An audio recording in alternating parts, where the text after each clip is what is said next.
Professor Wilmink, Dr. Fish, Dr. Klopper, Professor Klopper, Professor Blitz.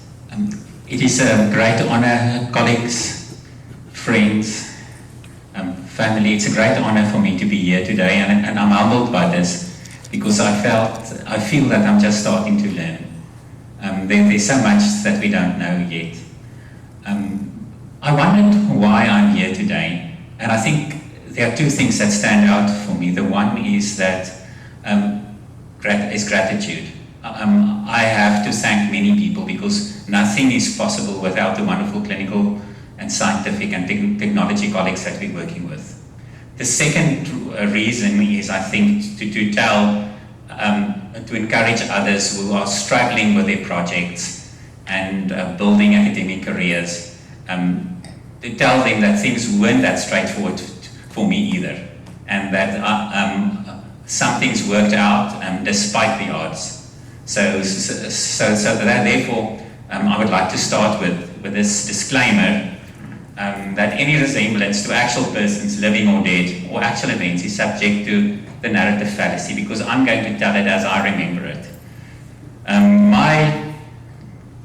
My course as a pathologist trying to bridge the clinical service with a laboratory has been full of unexpected turns, surprises and lessons that I've learned. And I want to highlight some of these events with you. We've also lived through a very interesting time, and I would like to quote Charles Dickens. If one thinks about the period in HIV research and actually clinical care, it was the best of times, it was the worst of times, it was the age of wisdom, it was the age of foolishness, it was the epoch of belief, it was the epoch of incredulity. We have 7 million people infected with HIV, but we today know that when patients are treated, HIV can be transmitted, transmission can be prevented. We've experienced the rollout of ARVs from a period where nobody could be treated to a period where everybody who's eligible for therapy, everybody who's infected can be treated. We were very hopeful when we thought that there was a Mississippi baby cure, and then there was a huge disappointment when the baby rebounded. But as you can imagine, I haven't always been a virologist. My earliest days were I was born in Durban, and my earliest days were in northern KwaZulu-Natal. The first things I remember is about sheep shearing near Wakkerstroom.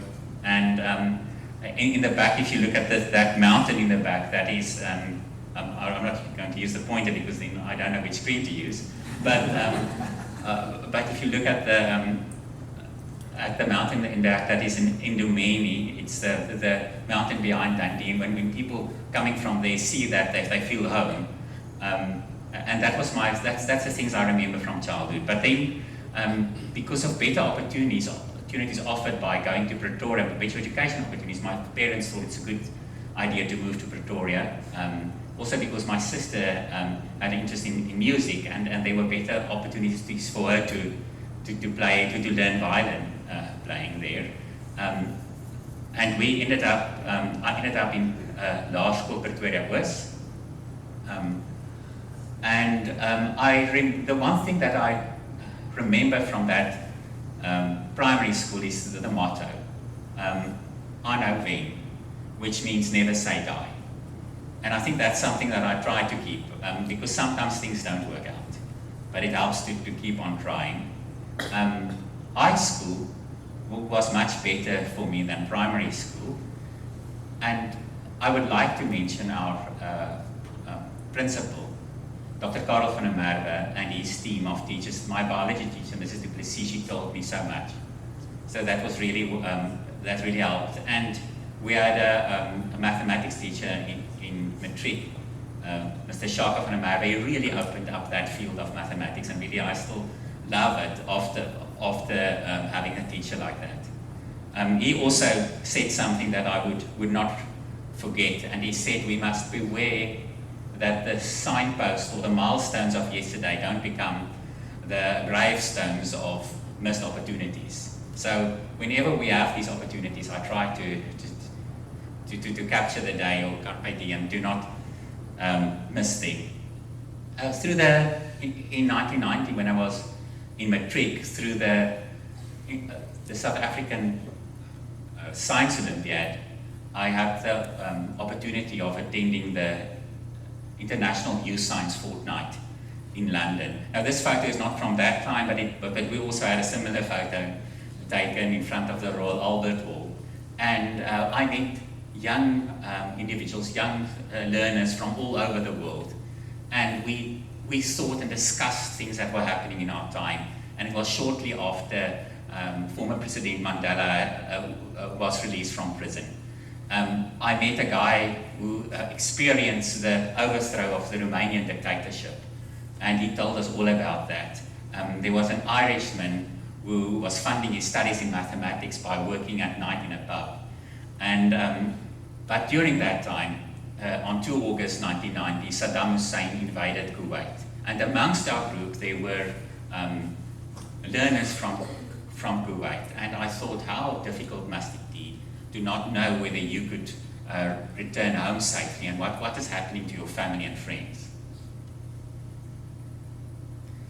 Then in 1991, I went to University of Pretoria. The main campus was close to our home, and I could walk there. And the subjects were all subjects that required understanding. Then, in second year on Prince of Cook campus, the day before my anatomy test, I vividly remember that I suddenly realized that all my attempts to understand anatomy didn't help that much, because it still required lots of repetition. So things changed a bit. And then in third year, we had lots of pathology subjects. And I really enjoyed this, but not realized that I would one day end up working in a pathology department. What was interesting, our rotations alternated between Calafam Hospital, our practical rotations from fourth year onwards, and Pretoria Academic. And the lectures in the afternoon were all at Pretoria Academic, so we had to travel a lot. Something that I now think of odd is, at that time there was the common fallacy that doctors had to be superhumans who could go without sleep and still be sharp and make good decisions irrespective of that. But fortunately, I also met very humble, great clinicians and scholars who set an opposite example, and realized that despite our fallibility, we can serve patients. At our sixth year graduation, Koos du Plessis' daughter, Carla du Plessis, sang his gebed or prayer. And the words are, elke afdraaipaadjie ken ek, elke keer het ek gedwaal, elke keer het hy my iewers kom haal.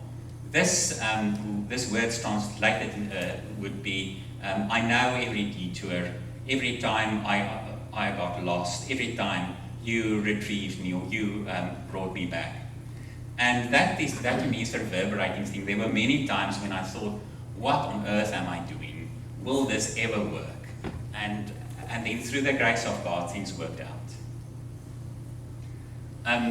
So how did I end up at Tygerberg? Now that's one of those interesting stories. My mother was one of 8 children, and her sister was married to former Dr. Prof van Zyl.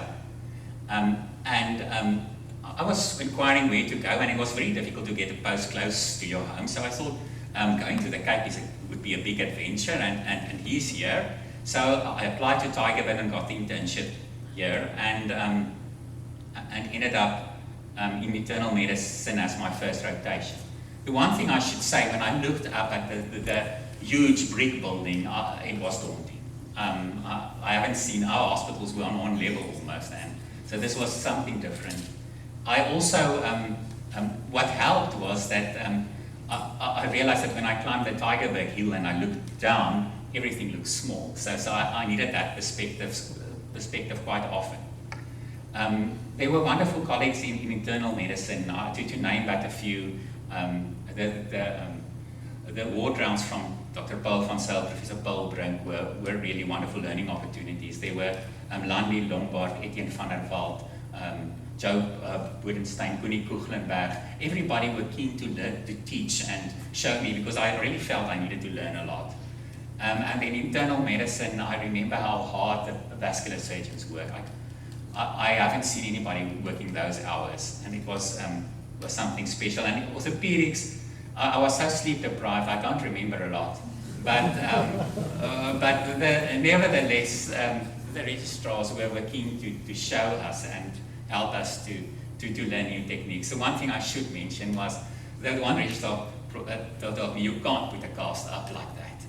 I remember that cast was so heavy the patient couldn't walk, and it was untidy. So he took me, he showed me, and afterwards I could be proud that my casts looked much better. So we had people who took us and put us on a higher level. And because I didn't do internal medicine, I didn't do pediatrics, I did only internal medicine, psychiatry and surgery, orthopedics, I thought it was a good opportunity to apply for a medical officer post in Kalafang Hospital. And I got that post. I also enjoyed pediatrics as a student, and I ended up in Professor Mariana Creer's pediatric oncology ward. This was a very rich experience. We worked really hard. I mean, it was quite an responsibility to give chemotherapy. We mixed the chemotherapy ourselves, and we had to administer it. I remember one weekend we went away, and I couldn't fall asleep because I was still looking at thinking of each patient and whether I gave them the right chemo. But it was a wonderful opportunity to learn. And during that time, I had to research a case of human Kaposi sarcoma caused by human herpes virus 8, and that rekindled the interest in pathology. My rotation through high care was initially quite tough. Professor Susan Delport gave me a tough time, but we became friends afterwards. And Professor Ian was a graceful mentor and a wonderful head of that department. There were many colleagues, it was a great team, but I started to realize that I'm not a pediatrician. I didn't have that, I had the aptitude. I kept on worrying about children, and I also didn't carry the colourful tie and all the other things that some of them carried in their pockets. It just didn't quite fit. So I thought I want to do something that is a bit more research orientated, a bit more focused, a bit further from the front line. I spoke to pathologists, and at that stage there was an opportunity in virology. They thought it was a growing area, and I applied to a medical officer post in Pretoria Academic Hospital.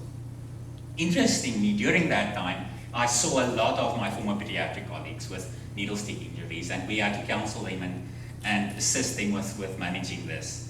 I also made my intention clear because I thought virology was really interesting to become a registrar there. And then one day, Maureen Taylor, Professor Maureen Taylor and Lynn Weber was the consultant there, took me aside and they told me, it doesn't help that I apply for this post because this frozen post has already been promised to somebody else who's currently doing their medical officer position. And then I inquired, and Tasha Bresley, who's just qualified as a pediatrician and whom I work with in Kalafong, told me that her friend, Estelita Janssen van Rensburg, has an available post in Tygerberg. So I flew down, came for the interview, and fortunately it was approved, and I started being a registrar in 2000. It was interesting arriving here. I think, apart from Andre Loxton, I was the only male in the division. Professor Estelita Janssen van Rensburg was a good teacher. She told me a lot. We also had a culture of quality assurance, with Tanya Standerby playing a big role there. It was a strong research environment, and we were the first laboratory here to be SANAS approved. That's our accreditation system. And my role, because Professor Estelita traveled a lot, and she was really research focused. My role quickly became the liaison with clinical colleagues. And that was a wonderful opportunity. I met the infectious diseases people like Yankee Talliard, Mark Cotton, Professor Gerard Tron. I started interacting with these people because of this role that I took on. Then in 2001, through a collaboration with Sylvia Stabrans from the Herewith Primate Research Institute in Atlanta, the USA, I was sent there for 7 weeks to learn real-time PCR, which at that stage was really new. I think my current laboratory colleagues would laugh at that, but at that stage it was really new technology. And I was taught this method by Natalia Kuzar, and she and her family recently immigrated from Russia. And they were so kind and welcoming. They invited me over for a week to spend a weekend with them. And I saw America through the eyes of recent immigrants. So it was really an enriching experience. We stayed, my accommodation was in the Villa International. Now that sounds very fancy, but it wasn't. We shared, the nice thing was the team spirit. We were young individuals from all over the world because the CDC was directly opposite. And in the evening we played table tennis, pool, we watched old Fox movies, and so that was a rich experience. But the other interesting thing was we shared rooms, but unfortunately I ended up with 2 snorers, subsequent snorers. I'm going to leave it there. There are more stories about the snoring, but I'll keep that short. My wife told me I should keep this short, light, and clean, yes. Thank you very much for reminding me. So now I'm back to where I should be. The Yankees laboratory was situated a few miles from where I stayed. I walked there every day. There was no public transport in Atlanta, so I walked there. On route I went through, I mean, the thing about Atlanta is the trees are so high, you never see the sun almost. But I walked through this high canopy American broadleaf forest, and then on the way there I would hear the shrieking monkeys. It felt so wrong. It's almost like you're in the African jungle, but you're not. So that was a different. The other thing that happened there is I brought samples from South Africa to vervet monkey samples, and I had to test them with this real-time PCR method. But the PCRs were developed for another monkey species, African green monkeys from East Africa. Now to us they would look the same, but these viruses were so different that the primers and probes didn't work. And I had to clone it and redesign primers, and by the time that was all done, I had to return. So it was a big lesson. I learned a lot, but we didn't produce any research from that. Because my role became the clinical interface, I started working, during my first year as a registrar, during my microbiology rotation, I started working in the HIV clinic. This was a wonderful experience. The respect for persons. I mean, this is the kind of clinical service that I really, I strive towards. And Yankee Talliard, Hans Brzezinski, I learned so much from people. And later, Maria van Schalkwyk, Sister Vivian O'Brien. Many people played a big role in, and they would show me right when I didn't do things. And it was also nice to escape out of the lab some days. It was really an environment for respect, but we also experienced the need of patients. Patients who couldn't afford to purchase ARVs. I mean, the cheapest they could afford was like more than 800 Rand a month at that stage, and that was prior to 2000. 2004 then, the rollout came, and we were suddenly overwhelmed with patients, and we could offer them therapy. It was it's an experience I would never forget. I realized that ARVs are powerful medication. I mean, that reminded me a bit of the oncology experience. It was incredible to see how these patients became better and were able to return to their works, to their jobs. Professor Mark Cotton and Helena Rabi, and it was later wonderful to be able to try and support them with the kind of tests that we offer. In 2002, we had a wonderful experience. Helmut Reuter mentioned this in his inaugural, but through Michelle Zayer, we were able to attend the ICIT NIH training course on HIV management and management of complications in Bethesda, Maryland, from April to May 2002.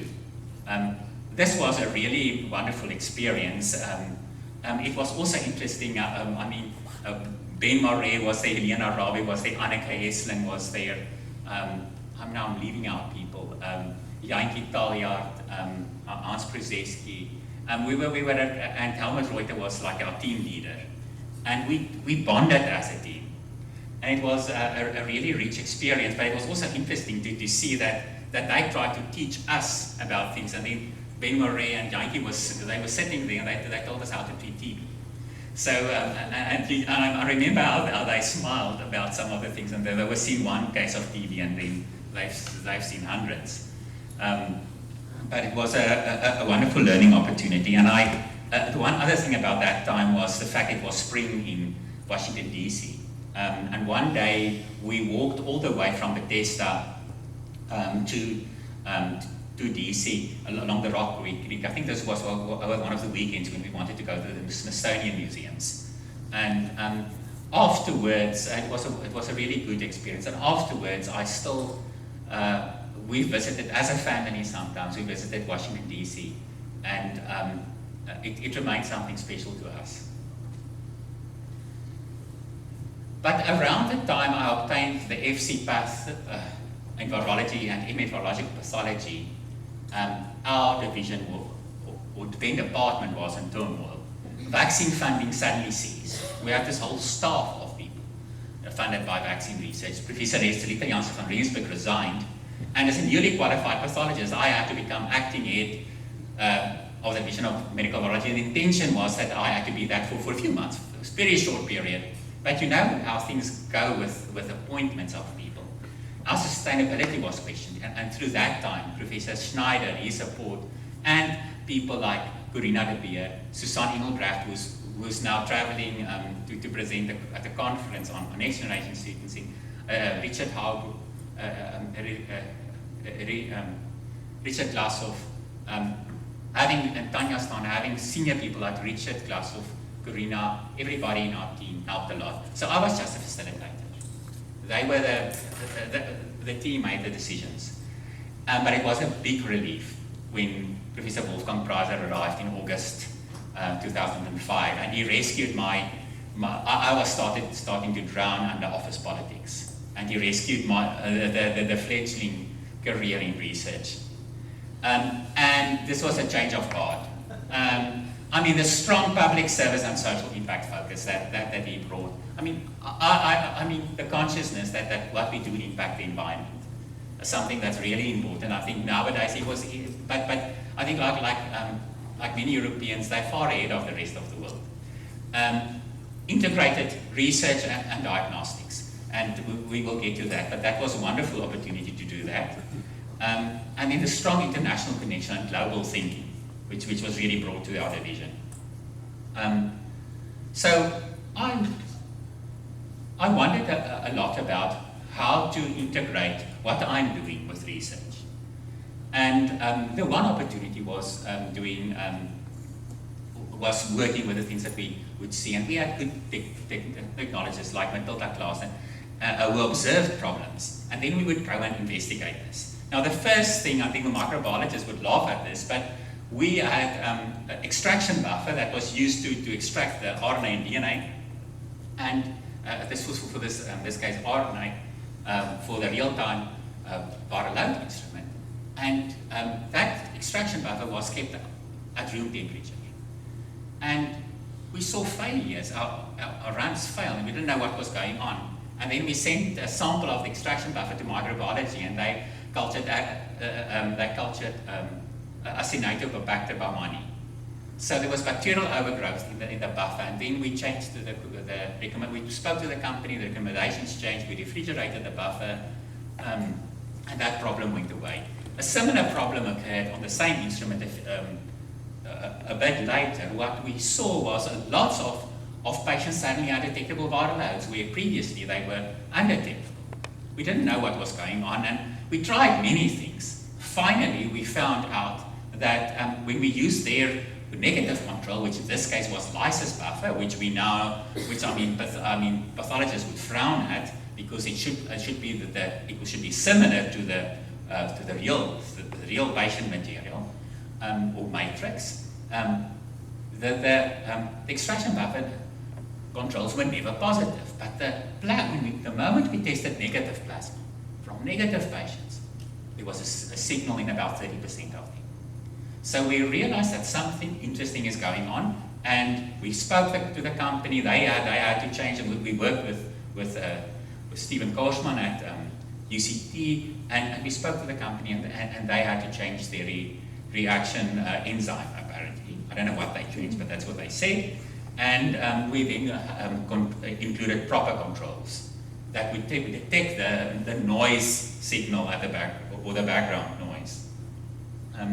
Another thing we started to investigate, which was also based on our clinical work, was trying to do pooled viral load testing. Now, viral load tests have become more and more sensitive, probably driven by clinical trials, and nowadays the limit of detection are around 20 copies per mole.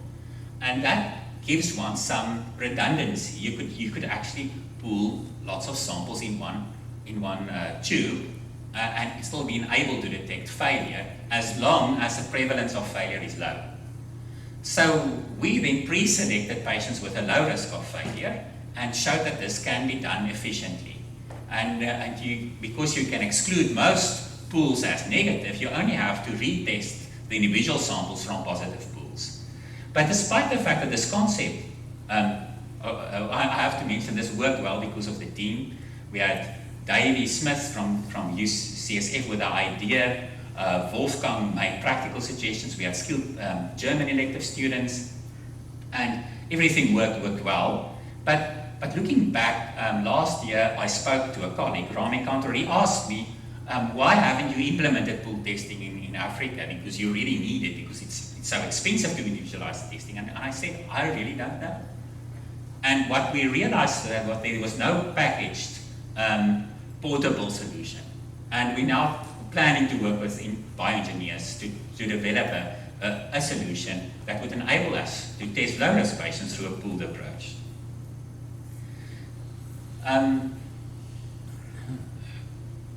I thought it would be wonderful to have a research focus that would make a difference to patients. And the one thing that interested me was the evolution of HIV drug resistance. So that became my first research focus. And the first project we did was with Professor Mark Cotton and Professor Gerard, where we looked at mothers who received the Western Cape prevention of mother-to-child transmission regimen, which included AZT and Novarapine. The rest of the country received Novarapine only. And we then saw that when this regimen was used, and was not only the other studies showed it was much more effective, but in our group, it showed that it also reduced the risk of resistance after this exposure. So it had another benefit. Subsequently, through Prof Cotton, we applied to the National Department of Health. There was a call for studies, and we got funding for a few years to do actually drug resistance testing on patients, to do observational studies.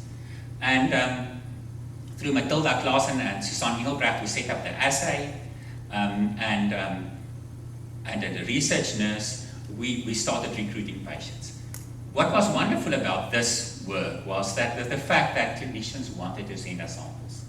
There was no problem with motivating them, because they got the results back and they saw what's happening with my patients. One of the first things we looked at was at children who were exposed to a regimen, to protease inhibitor regimens. Now there's a story behind this, and that is because of lack of pharmacokinetic data in children under 6 months of age and in children who received concurrent rivancin for tuberculosis. Some patients were prescribed ritonavir as a single protease inhibitor instead of the more ideal lopinavir combined with ritonavir. It was known to work well. And when we looked at the patients who failed and were tested with drug resistance testing, we saw that 12 out of 17 that were exposed to ritonavir had drug resistance versus only 1 out of 13 who got the more optimal regimen.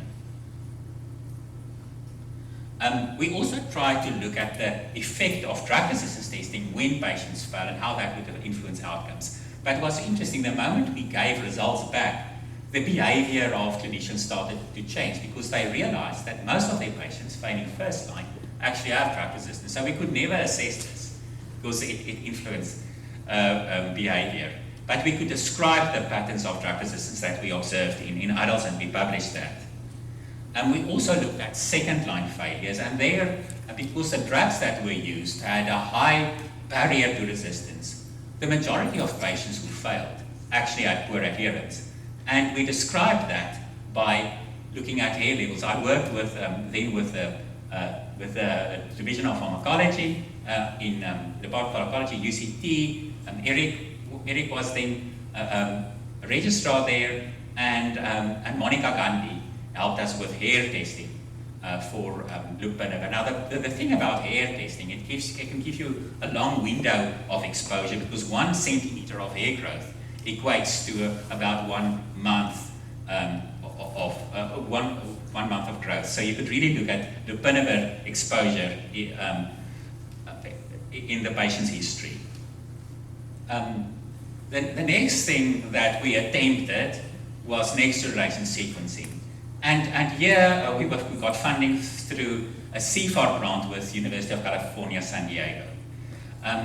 But what was very clear is that clinical history is much more important than fancy diagnostics. And we also realized that signal versus noise is very important. And this was a big learning experience. And we also saw that method development is hard. But if I look back to this, I doubt if what we did contributed a lot to the advancement of science, but we learned through doing this. Another interesting spin-off was that we looked at children who were failing protease inhibitor-based regimens. And we saw that when they were switched to another second line, which was a lower genetic barrier regimen, they actually did worse than when they stayed on the high genetic barrier regimen that they failed on initially. And this influenced, I think this information probably influenced the guidelines because South Africa stopped doing that.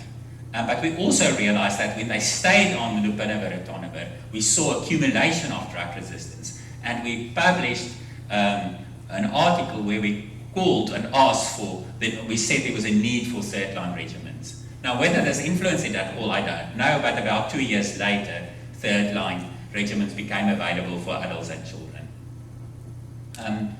Then, at a stage when we were nearing the end of some studies, we realized that we were sitting on a big resource of drug resistance tests over many years, from 2006 to 2012 at the time.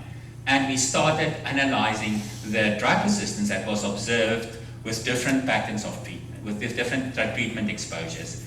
And what I did, I knew I needed somebody to help me with this data, and I emailed Bob Schaefer, who was the guru. He's the person who was the director of the Stanford HIV drug resistance database. And he gave me selfless mentorship. It was incredible. Somebody I haven't met before would have late Sunday evening teleconferences for him, which was early Monday morning for me. And he would walk me through the steps I should follow, and I learned from him. Together we published some of the first evidence, contribute a lot to the data on drug resistance patterns in HIV subtype C patients.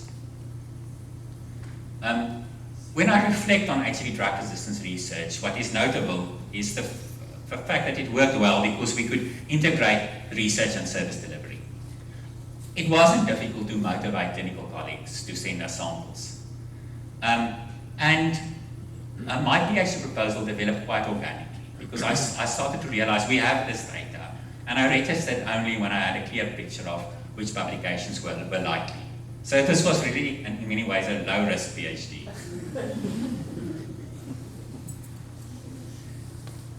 Then there was a bit of a change of direction. I think it was in October, November 2012 when John Mellors visited our faculty.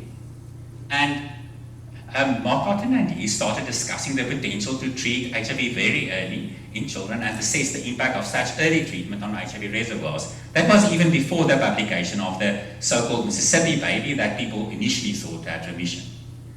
Jean Ashega and Joanne Russell then helped to organize funding through the Pittsburgh University Center for Global Health, and I applied to the Oppenheimer Trust. The university told me about this opportunity, and they gave me a bursary to cover the remaining expenses.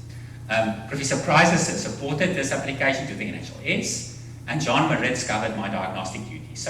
So we as a family were able to go to Pittsburgh for a mini sabbatical of 4 months, and we took a vacation and we were away for about 5 months. So it was, Yvette could correct me if I say something wrong, but we arrived just before Christmas in Pittsburgh, the coldest time of the year. 2014 was one of the coldest years in Pittsburgh. We were able to rent a real house. It was not in the best condition, but it was in Squirrel Hill. It was a wonderful suburb. It was about 50 minutes walk from the SCAIF building. The picture below is of the SCAIF building where the Mellors lab is. And Deborah McMahon, who is a great clinician and also a great researcher, she absolutely went to great efforts to make us feel welcome. The things that I can mention, the things that she did, for us, there was a welcoming gift. She wanted to know if the children are okay. She was wonderful. So we, despite the cold, we experienced the warmth of the people. It was extremely cold. On the 7th of January, my father's birthday, I tried to go to the Dunkin' Donuts, which was about 1.2 miles away, to Skype him. It was minus 24. My hands never burned like that. We also learned that ice can be slippery. Yvette managed often the pathways were often full of snow, and she managed with a twin stroller. Our children already looked like twins, although my daughter is 2 years older. But she managed to keep them alive. And all of us alive, actually. And there are some stories she could tell you afterwards. But it was also difficult for me because I hadn't done a lot of practical lab work since my MEd. And I had to go back to the lab and do the work myself, not tell others to do it. So this is a picture of, we used a lot of public transport. The two of them were really protected against the cold. And she also kept them stimulated, as you see. So to us it was an absolutely wonderful experience. And it wouldn't be possible again because now they're in school and there's no way that we could do something like this. I learned a lot from John Mellors. He has absolutely uncompromising research rigor. And he has a thorough and broad knowledge of the topic. And it's incredible how he could suddenly go from the big picture to the minutest detail of an assay. And another thing that we were working with him is the use of simple and clear language and humor to communicate effectively. So it was a wonderful opportunity to learn from him. By the way, he's the person who figured out the relationship between CD4 count and viral load. A science publication from many years ago. And at that stage, he was the chair of the ICTG Cure Committee. So it was wonderful to learn from him. So there were two spin-offs of, apart from all the immaterial benefits we gained as a family and I as a person, there were two direct spin-offs. The one was an article that showed that early therapy reduced the number of infected cells. I must tell you that we should have larger numbers. For some reason, the samples that I wanted shipped and the ones that arrived, research goes, unfortunately. I think I see people smile, but you have similar experiences. The other spin-off was application for an NIH research grant because through John Mellors I was introduced to Mary Kearney and we applied as co-PIs to this grant. And during my time there, Mary Grace Katusima, who's now in the news, in the Stellenbosch news for the McNamara Award that she received, she arrived in our division while I was in Pittsburgh. So the first 4 months she was without any supervision, remote supervision, a bit of it. And she started setting up these assays I learned in Pittsburgh in our lab. And subsequently next year, she went to Pittsburgh. She was still single genome sequencing, which is something special. And this publication, where she did most of the practical work, provided very good evidence that when children are well suppressed on therapy, that one shouldn't worry about ongoing viral replication. We can't really improve therapy. The next frontier is really trying to cure. The red patients here, the patients who are not suppressed, and the black lines are the ones that are suppressed. Basically, this shows that there's no evolution when they are well suppressed on therapy. So I also have other students who are working on tough projects currently. With our more recent PhD, Carly van Zyl and Kayla Delaney, and they're really grinding it out in the lab. And I hope that they are close to the big breakthrough.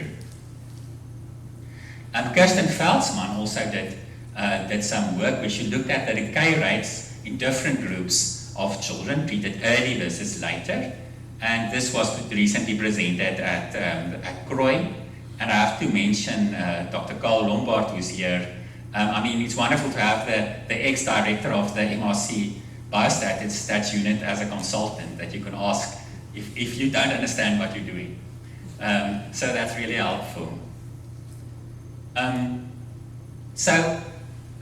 Standing here today, it's interesting for me because I feel I've just started learning. But learning is an iterative process. So if I think back, the more I'm engaged in research, I realize that knowledge is practically infinite. And one has to remain open to the unexpected and revise one's paradigms.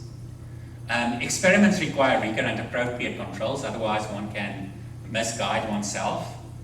Learning through making mistakes in research makes one a better teacher, I believe. And international exposure is very valuable. It's really fulfilling to help solve diagnostic puzzles, especially when it has clinical impact. And I hope that we will keep on doing things that are clinically relevant. I enjoyed adult teaching, working with healthcare workers, postgraduate students and mature undergrad students. It was a privilege I'm still an ad hoc in that role to review proposals for the Clinical Trials Committee of the MCC, now called SAPRA, because one can help guard against the exploitation of South African patients. And there are people who attempt to do that. It's also been a wonderful privilege to be part of the ACTG Cure TSG, despite the late night teleconferences, but the exposure keeps one on the cutting edge. Nothing would have been possible without the initial support of parents who believed in me despite no evidence. My wife, who's always challenging me to take on things that I was sort of, no. Without her, we would have never ended up in Pittsburgh, really. She was the one who said, we have to grab this opportunity, now is the time. And I mean, she kept the boat floating when I had a singular focus. My children, when I arrive home and they give me hugs, I suddenly forget about all the things that didn't work during the day. Parents-in-law who have become like my own parents and friends, I really appreciate you. And mentors and colleagues, I mean, clinical science and technology mentors, colleagues, and bioinformaticists, many other people who played a role. I mean, nothing that I did was possible without collaboration. And we experienced a very exciting period in HIV care in South Africa. I'm very thankful for Wolfgang, because he has changed my whole career path. And he has always encouraged me. Sometimes my ideas are a bit crazy, but he really frowns on them. and he's provided the environment where one can grow, and this is true for others in our division. We were very happy to have had good leaders in as executive heads of pathology from the time of Johan Schneider, Rajiv Erasmus, and now Andrew Whitelaw. We'll bring a voice of reason when things sometimes go a bit crazy. The faculty at Stellenbosch University environment really develops leadership and supports research. There are always small things that annoy one, but if one looks at the big picture, this is a wonderful place to be. And the NHLS Research Trust for supporting, and the fact that within the NHLS, I could dedicate a part of my time, it varies, sometimes little, sometimes more, to research. In conclusion, I would like to say that I believe not all research needs to be earth-shattering. Solving problems incrementally remain rewarding, and because we all contribute to if we publish it, we contribute to knowledge. It's very valuable to be part of a global research community. Some people that I worked with, I only met years after emailing them the first time. And later we became friends. Having an encouraging and supportive family and work environment helps a lot. And I believe it helps to find one's niche, one's place in this chain of collaboration, and to develop the kind of skills that are needed and lacking in one's team and that you can offer. And I think a last word is that I realize that it's difficult to be comprehensive, and there might be people that I've left out, and I want to apologize for that. But I want to thank people who played a role and to make this possible. Nothing would have been possible without the collaboration with clinical colleagues and scientists and technologists. Thank you very much.